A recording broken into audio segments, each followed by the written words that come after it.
India post GDS में apply कर दिया है? यदि हाँ, तो ये वीडियो आपके लिए काफ़ी इंपॉर्टेंट है। जैसा कि आप सभी को मालूम है कि आप लोग का इस साल 41,000 का बम्पर वैकेंसी रिलीज किया गया है। इस वीडियो में हम लोग बात करने वाले हैं कि आप लोग का रिजल्ट कब आएगा, रिजल्ट का डेट ऑफिशियली क्या अनाउंस किया गया है। बात करेंगे कि आप लोगों ने जिस भी राज्य से या जिस भी डिवीजन से अप्लाई किया है उसका क्या कट ऑफ जा सकता है, यानी सभी स्टेट का हम लोग कट ऑफ बात करेंगे कि आपका रिजल्ट कब तक आएगा, उसके बाद आपका क्या प्रोसेस होगा, रिजल्ट के बाद आपका क्या प्रोसेस होगा, कब आपका क्या कराया जाएगा, कब तक आपका ज्वाइनिंग करवा दिया जाएगा। तो पूरे वीडियो को आपको ध्यान से देखना है। यदि आप लोग चैनल पर पहली बार आए हैं या अभी तक भी सब्सक्राइब नहीं किए हैं तो कर लीजिए, ताकि जो भी इंडिया पोस्ट की आगे के अपडेट हो उसकी सही और सटीक जानकारी आपको मिलती रहे।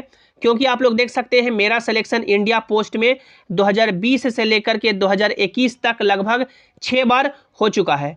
तो जो भी आपको यहाँ पे जानकारी मिलेगी वो बिल्कुल सही होगी और सटीक होगी। और 2022 में जो आपका लगभग 39,000 वैकेंसी आया था उसमें से लगभग 20,000 प्लस हमारे स्टूडेंट्स थे जो हमसे रेगुलर कनेक्ट में रहे, रेगुलर सब्सक्राइबर थे और उनका सिलेक्शन हो पाया और अभी वो जॉब कर रहे हैं। तो आप लोग चाहते हैं कि इस साल आपका हो जाए तो आप लोग चैनल को सब्सक्राइब कीजिएगा और वीडियो को लाइक कीजिएगा। आप लोग देख सकते हैं ये आपका नोटिफिकेशन में डेट मेंशन्ड है कि आपका कब क्या होगा, जिसमें आप लोग देख पाइएगा कि आपका जो फॉर्म भरने का डेट दिया गया है वो आपका 27 जनवरी से लेकर के 16 फरवरी तक दिया गया है। कब से? 27 जनवरी से लेकर के 16 फरवरी तक। यदि कोई भी कैंडिडेट फॉर्म भरने में कुछ गलती कर देते हैं तो अपना फॉर्म का सुधार कर सकते हैं 17 फरवरी से लेकर के 19 फरवरी तक। 17 फरवरी से लेकर के 19 फरवरी तक फॉर्म में सुधार कर सकते हैं। और जो आपका डिक्लेरेशन ऑफ रिजल्ट दिया गया है वो आपका 3rd या 4th वीक ऑफ फरवरी 2023 दिया गया है, यानी फरवरी के तीसरे महीने में या चौथे महीने में आपका रिजल्ट रिलीज कर दिया जाएगा। तो आप लोग ये मान के चल सकते हैं कि लास्ट फरवरी तक आपका रिजल्ट डेफिनेटली जारी कर दिया जाएगा। क्योंकि आप लोग देख सकते हैं इन्होंने ये यानी कि एक डेट लाइन मान सकते हैं कि टाइम लाइन भी फिक्स कर दिया है कि ये जो आपका 41,000 का वैकेंसी है इसको कब तक फुलफिल कर लेना, यानी कब तक ज्वाइनिंग दे देना है। तो आप लोग देख सकते हैं ये आपका 7 नंबर पॉइंट में the department will continue to issue supplementary lists of shortlisted applicant against non-turned up and rejected candidates in due course who will have to undergo the same process for verification of documents और pre-engagement formalities। यानी जो आपका ये result जारी किया जाएगा 3rd या 4th week of February 2023 में, उसके बाद मान लीजिए कि आपका रिजल्ट फरवरी के लास्ट तक आ गया, उसके बाद मान सकते हैं कि जिनका फर्स्ट यानी कि लिस्ट में आ गया, फर्स्ट मेरिट लिस्ट में नाम आ गया, उनका जो डीवी यानी कि डॉक्यूमेंट वेरिफिकेशन है वो मान सकते हैं कि मार्च महीने में कंप्लीट करवा लिया जाएगा। अब मार्च महीने में कंप्लीट करवा लिया जाएगा फर्स्ट जिनका नाम मेरिट लिस्ट में आ गया। मान लीजिए कि इसमें फर्स्ट मेरिट लिस्ट में बहुत सारे बच्चे नहीं गए या डॉक्यूमेंट वेरिफिकेशन में फेल हो गए, तो 7 पॉइंट में यही कह रहा है कि उसके बाद आपका सप्लीमेंट्री लिस्ट जारी किया जाएगा। जैसे 2022 में टोटल आपका 7 लिस्ट आया था, यानी उसके पहला आया, दूसरा आया, तीसरा आया, चौथा आया, पांचवा आया, छठा आया, उसके बाद 7वां आया। यानी जैसे जैसे आपका मेरिट लिस्ट आता जाएगा कट ऑफ आपका ड्रॉप होते जाएगा। तो आप लोग देख सकते हैं इन्होंने बोल दिया है कि सप्लीमेंट्री लिस्ट जारी किया जाएगा। और आप लोग आगे पढ़ सकते हैं जिसमें बताया जा रहा है कि no further list of shortlisted applicants will be issued after 30 June 2023। यानी कि लास्ट जो सप्लीमेंट्री लिस्ट आपका इशू हो सकता है वो 30 जून तक। 30 जून के बाद 30 जून 2023 के बाद कोई भी सप्लीमेंट्री लिस्ट जारी नहीं किया जाएगा। Applications pending after this date shall not be consider for engagement. यानी इसके बाद भी यदि किन्हीं का सिलेक्शन नहीं होता है तो इसके बाद फिर उसको यानी कंसीडर नहीं किया जाएगा। तो आप लोग मान सकते हैं कि फाइनल जो आपका ज्वाइनिंग है सभी सप्लीमेंट्री लिस्ट का वो आपका 30 जून तक हो जाएगा। लेकिन जिनका फर्स्ट ही मान लीजिए कि जिनका फर्स्ट मेरिट लिस्ट में नाम आ गया उनका तो ज्वाइनिंग अप्रोक्सीमेटली अप्रैल महीने में हो जाएगा। और जैसे जैसे सेकंड आएगा यानी कि उसके बाद होता जाएगा, थर्ड आएगा यानी होता जाएगा, जो आपका लास्ट ज्वाइनिंग करवाया जाएगा या लास्ट जो सप्लीमेंट्री लिस्ट आपका जारी किया जाएगा वो 30 जून तक। यानी इस वैकेंसी को फुलफिल करने का जो टाइमलाइन है वो 30 जून है। तो जल्द ही आपके हाथ में जॉब होने वाला है। जिनका फर्स्ट मेरिट लिस्ट में नाम आ जाएगा उनका ज्वाइनिंग है जो अप्रैल महीने तक करवा लिया जाएगा। इसके बाद हम लोग बात करें कि यदि आप लोग का सिलेक्शन होता है तो आपको कैसे मालूम चलेगा कि आपका सिलेक्शन हुआ या नहीं हुआ। तो इंडिया पोस्ट जीडीएस के ऑफिशियल वेबसाइट पे आप लोग देखिएगा तो आपको लेफ्ट कॉर्नर में शॉर्टलिस्टेड कैंडिडेट का ऑप्शन दिखेगा। उसी शॉर्टलिस्टेड कैंडिडेट में सभी राज्य का सिलेक्शन का पीडीएफ जारी होता है, या आपका सिलेक्शन होगा तो आपको कुछ इस तरह का मैसेज मिलेगा। ये आपका 2022 के एक कैंडिडेट का मैसेज है, जिसमें देख सकते हैं बताया जाता है आपका रजिस्ट्रेशन नंबर मेंशन रहेगा, जिसमें बताया जाएगा कि आपको प्रोविजनली शॉर्टलिस्ट कर लिया गया है इंगेजमेंट फॉर जीडीएस। आप लोग डॉक्यूमेंट वेरिफिकेशन के लिए आइए। आपको एक जगह दिया जाएगा कि इस जगह पे इस डेट या इस डेट से पहले, यदि आप लोग नहीं जाते हैं तो फिर आपको दोबारा मौका नहीं दिया जाएगा और आप लोग अपना अपॉर्चुनिटी खो देंगे। सेम आपके फॉर्मेट में ईमेल भी आपको भेजा जाएगा, जिसमें देख सकते हैं लिखा रहेगा डियर एप्लीकेंट, आपका रजिस्ट्रेशन नंबर शॉर्टलिस्ट किया गया है, यानी आपको शॉर्टलिस्ट किया गया है। आप लोग इस डेट तक इस अथॉरिटी से डॉक्यूमेंट वेरिफिकेशन करवा लीजिए। क्या क्या डॉक्यूमेंट्स लगेंगे इसका लिस्ट भी आपको दिया रहेगा। इस साल सबसे इंपॉर्टेंट है कि आपको कंप्यूटर का सर्टिफिकेट नहीं चाहिए। कंप्यूटर के सर्टिफिकेट्स के जगह पे आपको सिर्फ एक डिक्लेरेशन घोषणा पत्र देना होगा कि हाँ हम लोग कंप्यूटर, लैपटॉप या जो आपका दर्पण डिवाइस है वो चला लेंगे। तो इस साल काफ़ी इजी हो गया है सिलेक्शन लेना।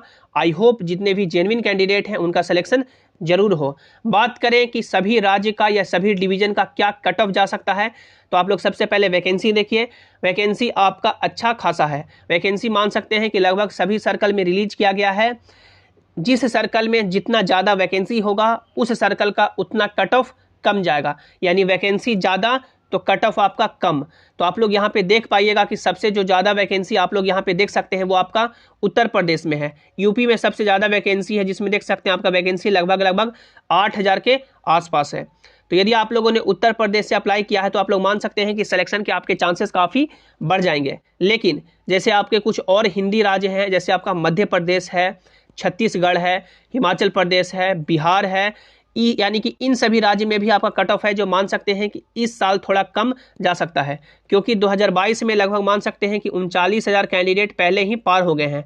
उसके बाद जो बचे हुए कैंडिडेट हैं जिनके कम नंबर होंगे उन्हीं का 2023 में आपका सिलेक्शन होने वाला है, क्योंकि आप लोग समझ सकते हैं कि यानी जिनके मान सकते हैं कि ज़्यादा नंबर होंगे 39,000 के आसपास कैंडिडेट 2022 में ही पार हो गए हैं, यानी कि उनका सिलेक्शन हो गया है। और जिनके नंबर कम होंगे 2023 में डेफिनेटली चांसेस है कि आपका हो जाएगा। बात करें कि क्या कट ऑफ जाता है, तो आप लोग देख सकते हैं हम लोगों ने अपने कम्युनिटी पे, जेसिंग क्लासेस के कम्युनिटी पे सर्वे कंडक्ट करवाया, क्योंकि हम लोग ऐसे ही कुछ हवा में बातें नहीं करते हैं कि इतना जाएगा उतना जाएगा। जिसमें हम लोगों ने पूछा कैंडिडेट से कि आपके क्लास 10th में कितने % मार्क्स हैं। देख सकते हैं लगभग यानी कि 14% ऐसे कैंडिडेट हैं जिनका कहना है कि उनके 10th में 40 से लेकर के 60% मार्क्स हैं। 22% ऐसे कैंडिडेट हैं जिनका कहना है कि उनके 10th में 60 से लेकर के 70% है। 30% ऐसे कैंडिडेट हैं जिनका कहना है कि उनके 10th में 70 से लेकर के 80% है। और देख सकते हैं कि 23% ऐसे कैंडिडेट हैं जिनका कहना है कि उनके 10th में 80 से 90% है। 11% ऐसे कैंडिडेट हैं जिनका कहना है कि उनके 10th में 90 से 100% है। और देख सकते हैं लगभग 30,000 से ज़्यादा कैंडिडेट ने पार्टिसिपेट किया है। तो जो आपका मेनली सिलेक्शन होता है यही मान सकते हैं कि 4 रेंज के अंदर होता है, जिनके यानी कि 60 से लेकर के 100% के बीच में होते हैं, उनका मान सकते हैं कि सिलेक्शन आमतौर पर हो ही जाता है। आप लोग प्रीवियस ईयर का भी कट ऑफ देख सकते हैं, जिसमें आप लोग यहाँ पे देख पाइएगा कि आपका जो सिलेक्शन हुआ है ऊपर से ही आप लोग देखते चले आइए तो देख सकते हैं 92% पे, 91% पे, 91% पे, 89% पे, 70% पे, 72% पे, उसके बाद देखिए 85% पे, 85% पे, 80% पे, उसके बाद 89% पे, 92% पे। आप लोग यहाँ पे देख सकते हैं ओबीसी का 66.5% पे। और आप लोग और देख सकते हैं जिसमें आप लोग देख पाइएगा कि 89% पे, 69% पे, 72% पे। तो आप लोग देख सकते हैं कुछ यानी मान सकते हैं कि कुछ स्टेट का आपका कट ऑफ है जो 90% प्लस जाता है, यानी कि 90% से ज़्यादा भी जाता है।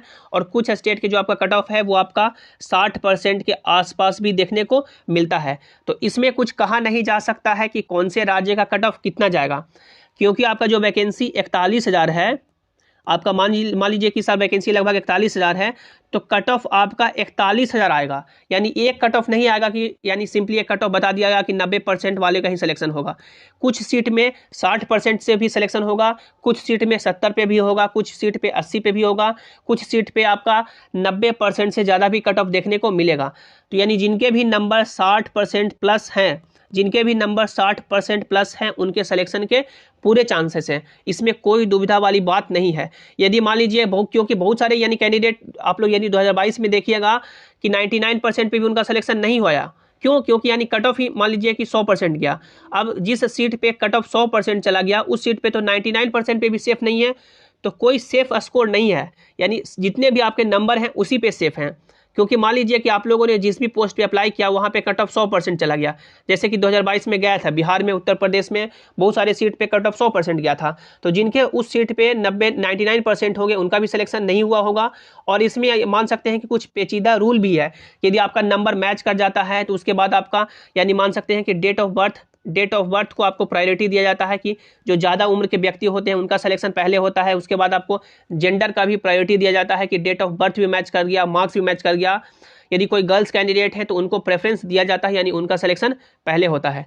लेकिन आपके जितने भी नंबर हैं 60% हो 70% हैं उसी पे आप लोग सेफ हैं और आपका सिलेक्शन होने का रहेगा। तो 60% पे 70% पे भी होगा या नहीं होने का रहेगा। तो आप लोग देख सकते हैं 99% ला करके भी 2022 में कई कैंडिडेट के नहीं हुए, और आप लोग देख सकते हैं कट ऑफ आपका लगभग 60% 70% भी गया है। आशा करता हूं आप सभी का सिलेक्शन हो, माता रानी आप लोग का सिलेक्शन इस साल जरूर करवाएं। आप सभी कैंडिडेट नीचे कमेंट में जरूर बताइएगा कि आप लोगों ने कौन से राज्य से अप्लाई किया है, कौन से डिवीजन से अप्लाई किया है, क्लास 10th में आपके कितने परसेंटेज मार्क्स हैं और आप लोगों ने कितना अपना पोस्ट प्रेफरेंस दिया है। आशा करता हूं आज का वीडियो आपको अच्छा लगा होगा। लाइक कीजिएगा, अपने दोस्तों के साथ शेयर कीजिएगा।